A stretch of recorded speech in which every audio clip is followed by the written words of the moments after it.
माफी मागण्यासाठी काय गरज पडली म्हणजे त्यांनी चूक केली हे त्यांनी मान्य केलेलं आहे.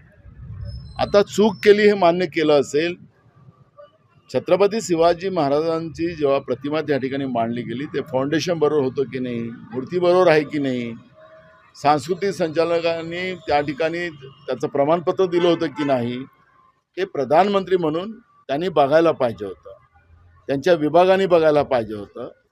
पण महाराजांचा अपमान हे पेशव्याच्या काळात पण केला जात होता. तो आता छत्रपती शिवाजी महाराजांच्या नावाने राजकारण करणाऱ्या पेशव्यांनी सुद्धा पुन्हा छत्रपती शिवाजी महाराजांचा अपमान केला. हे माफीनं हा प्रश्न सुटणार नाही. महाराष्ट्राच्या स्वाभिमानाला ज्या नरेंद्र मोदी असतील, एकनाथ शिंदे असतील, देवेंद्र फडणवीस असतील, अजित पवार असेल, IND न्यूज मराठी, फक्त देशभक्ती. लाईक करा.